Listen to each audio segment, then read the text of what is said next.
அஸ்ஸலாமு அலைக்கும் வரஹ்மத்துல்லாஹி வபரகாத்துஹு. அன்பிற்குரியவர்களே, அல்லாஹு ரப்புல் ஆலமீன் உலகத்தில் மனிதனை படைக்கும் பொழுதே உறவுடனேயே படைத்திருக்கிறான். அவன் உறவோடு ஒட்டி வாழ வேண்டும் என்ற வாக்குறுதியை பெற்று உலகத்திற்கு மனிதனை அவன் அனுப்பியதாக சில வசனங்கள் பேசுகின்றன. அல்லாஹு ரப்புல் ஆலமீன் தீயவர்களை பற்றி சொல்லும் பொழுது, அவர்கள் அல்லாஹுக்கு செய்த உடன்படிக்கையை அவர்கள் முறிக்கிறார்கள், இணைக்கப்பட வேண்டிய உறவை அவர்கள் துண்டித்து விடுகிறார்கள் என்று அதை ஒரு பிரதான குற்றச்சாட்டாக அல்லாஹ் கெட்டவர்கள் மீது வைக்கிறான். அப்படி உறவுகளை உணர்ந்த நாம் அதில் தலையாய உறவான பெற்றோர்களை பற்றி நாம் பெரும்பாலும் அடிக்கடி செவிமடுக்கவே செய்கிறோம். ஆனால் வாழ்க்கையில் பெற்றோர்களை எந்த அளவிற்கு நாம் உயர்வாக வைத்திருக்கிறோம், அவர்களை கண்ணியப்படுத்துகிறோம். அதிலும் குறிப்பாக தாயை பற்றி அடிக்கடி பேசப்படும். குறைவாக பேசப்படுகிற ஒரு ஜீவன் யார் என்றால் தந்தை தான். தந்தையை பற்றி நாம் பெரும்பாலும் அவருடைய, குறிப்பாக ஆண் மக்கள், அவருடைய தியாகத்தை பெரும்பாலும் வளரும் பொழுது தந்தையாகும் வரை உணர்வதே இல்லை. குழந்தையாக இருக்கும் பட்சத்தில் தன்னுடைய தந்தையை ஒரு கதாநாயகனாக பார்த்த அதே சிறுவன் வளர்ந்து இளைஞனாக தன்னை ஒரு ஹீரோவாக அவன் உணரும் பொழுது தனக்கான எதிரியாக தந்தையை பெரும்பாலானோர் வைத்து விடுவதை பார்க்கிறோம். தன்னை அவன் என்றைக்கு தான் ஒரு நாயகன், தான் ஒரு வீரன் என்றோ, தான் சமூகத்தில் ஒரு ஆள் என்றோ தன்னை நினைக்கும் பொழுது அதற்கு வழிகாட்டியவர் என் தந்தை தான் என்பதை பெரும்பாலான இளைஞர்கள் மறந்து விடுவதை பார்க்கிறோம். அல்லாஹு சுப்ஹானஹு தஆலா திருமறை குர்ஆனில் சொல்லும் பொழுது, வகலா ரப்புக அல்லா தஅபுது இல்லா இய்யாஹு, அல்லாஹ் ஒன்றை வலியுறுத்தி சொல்கிறான். குர்ஆனில் வலியுறுத்தி சொல்லாத ஒன்று எதேனும் காட்ட முடியுமா? அவன் மென்மையாக சொன்னாலும் அது கடமைதான். எந்த ஒரு வார்த்தையை இறைவன் நமக்கு அறிவுறுத்தலாக சொன்னாலும் கூட அது வலிமை அற்ற வார்த்தையாகி விடுமா? இல்லை. எல்லாமே இறைவன் சொன்ன அனைத்து வார்த்தையும் வலிமையானது. ஆகவேதான் நபிகளார் பேசும் பொழுதெல்லாம் சொன்னார்கள், இன்ன அஸ்தகல் ஹதீஸ் கிதாபுல்லா, வார்த்தைகளில் சிறந்த வார்த்தை அல்லாஹ்வுடைய வார்த்தை. அப்படிப்பட்ட சிறப்பிற்குரிய வார்த்தை, காலத்தினால் இதுவரை முரண்படாத ஒரு வார்த்தை, ஒட்டுமொத்த உலகத்திற்கும் சவால் விடுகிற அந்த புத்தகத்தினுடைய ஒவ்வொரு பக்கங்களும், ஒவ்வொரு வரிகளும், ஒவ்வொரு வார்த்தையும் வலிமைக்குரியது. ஆயினும் சில வரிகளுக்கு இறைவன் கூடுதலாக வலியுறுத்துகிறேன் என்ற வார்த்தையை புகுத்தும் பொழுது அதனுடைய முக்கியத்துவத்தை நாம் உணர்ந்து கொள்ள வேண்டும் என்பதற்காகவே. வகதா ரப்புக, உன் இறைவன், பர்டிகுலரா ஒருத்தரை பார்த்து பேசுற மாதிரி அந்த வசனம். இதை படிக்கும் பொழுது நாம படிக்கிறோம்ல, நம்மை பார்த்து தான் பேசுகிறது, ஒருத்தனை பார்த்து பேசுது. வகதா ரப்புக, உன் இறைவன் உனக்கு வலியுறுத்துகிறான். அல்லாஹ் தஅபுது இல்லா இய்யாஹு, என்னை அவனை தவிர யாரையும் வணங்கக்கூடாது என்று வலியுறுத்துகிறான். வபில் வாலிதைனி ஹஸானா, உன்னுடைய பெற்றோருக்கு நலம் நாட வேண்டும் என்று அவன் வலியுறுத்துகிறான். தெரிந்து கொள்ளுங்கள், அவன் கட்டளைதான். அந்த கட்டளையே வலியுறுத்தப்பட்ட கட்டளை என்ன? அவனை வணங்குவதில் எந்த அளவிற்கு பிசறு தட்டாமல் வணங்க வேண்டுமோ, கலப்படமற்று வணங்க வேண்டுமோ, அவனை மட்டும் வணங்குவதில் எப்படி உறுதியாக இருக்க வேண்டுமோ, அதே போல் அடுத்த உறுதி இறைவனை தவிர மனிதன் என்று வரும் பொழுது நீ நற்பெயர் அவருக்கு ஏற்படுத்தி தர வேண்டும் மட்டுமின்றி அவர்களுக்கு நலம் நாடுவதில் முதல் ஆளாக இருக்க வேண்டும் என்று திருமறை குர்ஆன் சொல்கிறது.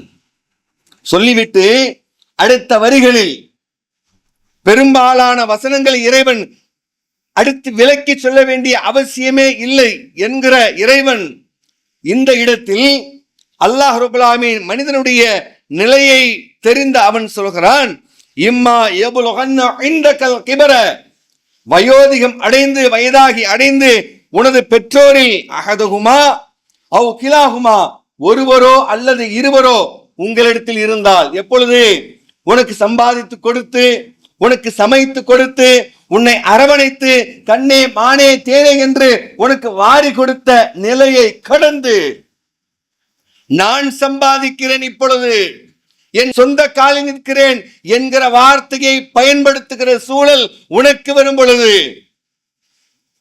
உன் தேவையை நாடி அவர்கள் இருக்கிறார்கள் என்று நீ தவறாக எண்ணும் பொழுது தெரிந்து கொள்ளுங்கள், அந்த நேரத்தில் அவர்களிடத்தில் நீ எவ்வாறு நடந்து கொள்ள வேண்டும் என்று குர்ஆன் சொல்கிறது. ஃபலா தக்குல்லஹுமா உஃப், அவர்களை சீ என்றும் சொல்லாதீர்கள். கரிஹ்துமா, அவர்களை வெறுக்காதீர்கள். பெரும்பாலான வெறுத்து ஏதோ வச்சிருக்கோம். குறிப்பா தாயை வச்சுப்பாங்க பெரும்பாலான இடங்கள்ல. ஏன் அப்படின்னா கூட மட வேலை செய்ய உதவும். பேர பிள்ளைங்களை பார்த்துக்க, கொஞ்சம் காய்கறி அரிஞ்சு கொடுக்க, பக்கத்துல அக்கம் பக்கத்துல போய் திடீர்னு ஒரு முட்டை வாங்கிட்டு வர்றதுக்கு, வீடை கூட்டுறதுக்கு, உட்கார்ந்துக்கிட்டே இதை மட்டும் செய்யுங்கம்மா போதும். இது பெருந்தன்மையா? எப்படி ரொம்ப பெருந்தன்மையா? அதே தாய் உன்னை எத்தனை முறை சொல்லி இருப்பார், என் செல்லமே அப்படியே உட்கார்ந்து கொள், எதுவும் செய்யாதே. அவள் எப்படி சந்தோஷமாக சொல்வாள். ஆனால் இங்கே மாமியார் அப்படியே வச்சிருக்கேன், இருந்தா போதும். ஆனால் அல்லாஹ் ரப்பல் ஆலமீன் சொல்லும்போது அவர்களை வெறுக்காதீர்கள். தாயை பெரும்பாலும் சில பேர் வச்சுப்பாங்க, பாசமாகவும் சிலர், பலர் பாசத்தை பாதி வைத்து பாதி தேவைக்கு வைத்திருப்பார். பிள்ளைங்களுக்கு உதவுவாங்க. தகப்பன் என்ன வேஸ்ட் ஃபெலோ, அப்பையிலிருந்து நமக்கு ஆர்டர் போட்டே பழகிட்டாரு. இப்ப அவர்கிட்ட ஆர்டர் போட முடியாது. ஏதாவது பாத்ரூம் கழுவி விடுவாரா? செய்ய மாட்டார். பிள்ளைங்களுக்கு ஏதாவது பேர பிள்ளைங்களை கவனிச்சுக்க முடியுமா? பெரும்பாலும் முடியாது. கொஞ்சம் தவிர வேலை செய்ய மாட்டார். அம்மா கொஞ்சம் யூஸ்ஃபுல். பெரும்பாலான குடும்பங்களுக்கு தான் நிலை. அப்ப தந்தையை வெறுப்பதை பார்க்கிறோம். நபிகள் நாயகம் சொன்னார்கள், யார் தந்தையை வெறுக்கிறாரோ அவரை அல்லாஹ் வெறுக்கிறான். இது நடக்கும். தந்தையை வெறுப்பான், வளர வளர வெறுப்பான். அவர் தேவையற்றவராக இருப்பார். ஆனால் உன் உடலில் இருக்கிற ஒவ்வொரு தசை பிண்டமும் எங்கிருந்து வந்தது? உன் வலிமை, உன் ஆணவம், உன் அறிவு, அதற்கு விதை கொடுத்தவர் யார்? சொல்ல தெரியாத ஒரு ஜீவன். உழைப்பை சொல்லி காட்ட தெரியாது. பெரும்பாலும் பெண்கள் சொல்லி காட்டுவார்கள். தாய் தந்தைக்கு சொல்ல தெரியாது, தன் உழைப்பை சொல்ல தெரியாது. உனக்காக எவனோ ஒரு இடத்தில் தலை குனிந்து நின்றிருப்பார். உனக்காக ஏதோ ஒரு ஆசிரியரிடத்தில் பரிந்துரை கேட்டு நின்றிருப்பார். உனக்காக எவனோ ஒரு இடத்தில் கைகொட்டி வேலை பார்த்திருப்பார். உனக்காக எத்துணை நாள் பட்டினியை சுமந்திருப்பார். தந்தைக்கு சொல்ல தெரியாது, தன் தியாகத்தை சொல்ல தெரியாத ஒரு அப்பாவி ஜீவன். ஒவ்வொரு தந்தையும் மனிதன் என்ற விதத்தில் அவரிடத்தில் தவறு இருக்கலாம், பிழை இருக்கலாம், பேச தெரியாமல் இருந்திருக்கலாம். அதை புறம் தள்ளுங்கள். தந்தை என்பவர் ஒவ்வொரு மனிதனும் கொண்டாடப்பட வேண்டிய ஒரு வாழ்வின் கதாநாயகன். தெரிந்து கொள்ளுங்கள். நம்முடைய வாழ்க்கைக்கு பாதைக்கு ஒளிகாட்டியவர் தந்தை. நம்முடைய வாழ்க்கைக்கு வழிகாட்டியவர் தந்தை. தந்தையை மெச்சிக்கொள்ள வேண்டும். ஒவ்வொருத்தருடைய தனி மனிதனுடைய கதாநாயகன் தந்தை. தந்தை இன்றைக்கு பெரும்பாலும் உதாசீனப்படுத்துகிறோம். நபிகள் பெருமானார் மிகவும் கடுமையாக சொன்னார்கள், லஅனல்லாஹு மன் லஅன வாலிதன், யார் தந்தையை சபிக்கிறானோ அவனை அல்லாஹ் சபிக்கிறான். போனவர் அப்போ கொஞ்சம் வயதானாக்கா அம்மா கிட்ட போய் பேசும்பொழுது இளைஞர் எப்படி பேசுவான்? உன் வீட்டுக்காரர் சொல்லி ஏட்டுக்கு படி பேசுறாரு, நான் போற இடத்துக்குலாம் வர்றாரு, தேவையில்லாம என் விஷயத்துல தலையிடுறாரு. எப்படி? தேவையில்லாமல் என் விஷயத்தில் தலையிடுகிறார். யார் அவர்? யாரோ ஒருவரை போன்று. முழுக்க முழுக்க உனக்காகவே உழைத்தவர். எந்த ஒரு ஆண்மகனும் சரிங்க, அவன் உழைக்கிறது அவனுக்கு கிடையவே கிடையாது. 90% மேல அவன் உழைப்பது அவனுடைய பிள்ளைகளுக்கு தான். பிள்ளைகளாக இருக்கும் பொழுது நாம் நம்முடைய தந்தையை உணவை உண்டிருப்போம், அவருடைய பணத்தில் நாம் வசதியாக வாழ்ந்திருப்போம். இப்போ அப்படியே மாறுதா இல்லையா? ஏன் பிள்ளைக்கு உழைக்கணும், ஏன் பிள்ளைக்கு சேர்க்கணும், ஏன் பிள்ளைக்கு கொடுக்கணும். நீ குர்ஆனுடைய உறவுகளில் பேசிக்கொள்ளக்கூடிய உரையாடலை நீங்கள் பார்த்தால் தந்தைக்கு மகனுக்கு தான் உரையாடலை நீங்க பார்க்க முடியும். கணவன் மனைவி உரையாடி கொண்டதாக நீங்க குர்ஆன்ல பார்க்க முடியாது. கணவன் மனைவி உரையாடி எங்கேயாவது ஆதம் அலைஹிஸ்ஸலாமும் ஹவ்வா அலைஹிஸ்ஸலாம் உரையாடி கொண்ட உரையாடலை பட்டியல் பார்க்க முடியுமா? முடியாது, குறைவாக இருக்கும்.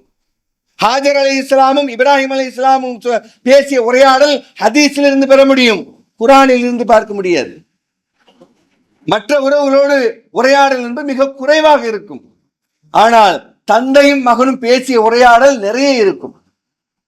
இப்ராஹிம் அலைஹிஸ்ஸலாம் அவர்களும் அவருடைய மகனும் ஃப்ரெண்டு மாதிரி வளர்ந்த பொழுது அவரிடம் இப்ராஹிம் கேட்டார், நம்ம படிச்சிருக்கோம், அம் குந்தும் ஷுஹதா இத் ஹதர யாக்கூப் அல் மவுத், யாக்கூபுக்கு மரணம் நெருங்கிய பொழுது நீங்கள் சாட்சியாக இருந்தீர்களா? இல்ல இல்ல, நான் சொல்றேன் கேட்டுங்க, அதான் அர்த்தம் அதுக்கு. அம் குந்தும் ஷுஹதா இத் ஹதர யாக்கூப் அல் மவுத் இது காலலி பனிகி மா தஅபுதுன மின் பஅதி. ஒரு தந்தையினுடைய அக்கறையை இங்கே அல்லாஹ் தூக்கி உயர்த்தி காட்டுகிறான் பாருங்கள். என் பிள்ளைகளே, எனக்கு பிறகாக நீங்கள் எதை வணங்குவீர்கள்? அக்கறை எங்கே காட்டுகிறது? மறுமை வரை காட்டுகிறது. இந்த உலகத்துல சரி ஏதோ நான் சேர்த்து வச்சேன் அல்லது உழைச்சி வைக்கல, உங்களால உழைக்க முடியும், பிழைச்சிக்குவீங்க. ஆனா மறுமையில என்னால காப்பாற்ற முடியாத இடத்துல நீங்க வந்து நின்றக்கூடாது. அங்க நான் உன்னை காப்பாற்றணும்னா இங்கேயே நான் கேட்டுக்கிறேன். கவலை, அக்கறையை பாருங்க. தந்தையோட அக்கறை என்ன? நான் இல்லைனாலும் என் பிள்ளை நல்லா இருக்கும், இதான் தந்தையோட அக்கறை. அந்த அக்கறையை மார்க்கத்தோடு வைத்து யாக்கூப் அலைஹிஸ்ஸலாம் பிள்ளையிடம் கேட்கிறார்கள், மா தஅபுதுன மின் பஅதி, எனக்கு பிறகாக யாரை வணங்குவீர்கள்? காலு நஅபுது இலாஹக்க வ இலாஹ ஆபாயிக்க இப்ராஹீம வ இஸ்மாயில வ இஸ்ஹாக்க. எங்க அருமை தந்தையே, நீங்கள் மட்டுமல்ல, உங்கள் தந்தையரான இப்ராஹிம், இஸ்மாயில், இஸ்ஹாக் ஆகியோர் வணங்கிய அந்த ஒரு இறைவனைத்தான் நாங்கள் வணங்குவோம். காரணம் வநஹ்னு லஹு முஸ்லிமூன், நாங்கள் முஸ்லிம்கள், கட்டுப்பட்டவர்கள் என்று சொன்ன மாத்திரத்தில் யாக்கூப் அலைஹிஸ்ஸலாம் மனதார திருப்தி பிள்ளைகள் மீது அடைந்தார்கள் என்ற அந்த உரையாடலை குர்ஆனில் பார்க்கிறோம். இதில் பல கருத்துக்கள் உள்ளே புதைந்திருந்தாலும் ஒரு தந்தையினுடைய அக்கறையை கூடுதலாக பார்க்க முடியும். இப்படித்தான் அனைத்து அவர் கெட்டவராக இருந்தாலும் பிள்ளை நல்லவராக இருக்க வேண்டும் என்றுதான் ஒவ்வொரு தந்தையும் நினைப்பர். தந்தையை போற்றுங்கள், தந்தையை மெச்சிக்கொள்ளுங்கள். ஒருவேளை வயோதிகம் அடைந்து அவரால் உழைக்க முடியாத நிலை ஏற்பட்டாலும் அவரை அரவணைத்துக் கொண்டு வக்கூலு கௌலன் கரீமா, அவர்களிடம் கண்ணியமான சொல்லை சொல்லுங்கள். அப்பா அப்பா, நீங்க உழைத்தது போதும், நான் இருக்கிறேன், ஏன் கவலை கொள்கிறேன்? உங்கள் உடல் தளர்ந்திருக்கலாம், பலத்திற்கு நான் இருக்கிறேன் என்ற வார்த்தையை சொல்லி பாருங்கள். நீங்கள் கோடி கோடியாக கொட்டி மாளிகையில் வைத்து குளிரூட்டியில் வைத்தாலும் அவர் மனம் குளிராது. உங்கள் வார்த்தை தான் அவரை குளிர வைக்கும். ஆகவே தான் அல்லாஹ் சொல்லும் பொழுது இந்த வார்த்தையை சொல். நீ கோடி கோடியா அள்ளி கொடுப்பது அப்புறம், நீ என்ன படுக்கையில் படுக்க வைத்தாலும் அப்புறம், ஆனால் உன் வார்த்தை தான் அவரை வாழ வைக்கும். அவருடைய உழைப்பு உன்னை வாழ வைத்தது. அவருடைய வார்த்தையின் கண்டித்தனம் உனக்கு கடினமாக தெரிந்தது. என்னை இப்படி செதுக்கவில்லை என்றால் நான் இப்படி பக்குவம் ஆகி இருக்க மாட்டேன் என்று உணரும் பிள்ளைகள் மிக குறைவு. அல்லாஹ்வுடைய தூதரவர்கள் பல இடங்களில் சொல்லும் பொழுது, தந்தையை வெறுக்காதீர்கள், அல்லாஹ் உங்களை வெறுத்து விடுவான். தந்தையை சபிக்காதீர்கள், அல்லாஹ் உங்களை சபித்து விடுவான் என்று முத்தாய்ப்பாக இன்னொன்று சொல்கிறார். எந்த ஒரு பிள்ளையும் தன்னுடைய தந்தைக்கு பிரதி உபகாரம் செய்யவே முடியாது. வாலிதன், ஒரு தந்தைக்கு எந்த ஒரு மகனும் அவரு சம்பாதிச்சதை விட நான் கூட சொல்லி கொடுத்தேன், ஈடாகவே ஆக தெரிஞ்சுக்க. அவர் உழைச்சி உனக்கு ஒரே ஒத்த ரூபாய்க்கு ஒரு மிட்டாய் வாங்கி கொடுத்து நீ ஒரு 10 கிலோ கொண்டு வந்து அவருக்கு கொட்டு, அதெல்லாம் ஈடாகாது. நபிகள் நாயகம் சொல்றாங்க, ஒன்றை தவிர. என்ன? அவர் அடிமையாக இருந்து அந்த அடிமையை அவரை நீ விலைக்கு வாங்கி அவரை விடுதலை செய்தால் ஒழிய ஒரு தந்தைக்கு ஒரு பிள்ளை ஈடு செய்து விட்டேன், நான் நிம்மதியா வச்சிருக்கப்பன்னு சொல்லிடலாம், நீ ஈக்குவலா கொண்டு வரவே முடியாது. நபிகள் நாயகம் சொல்றாங்க.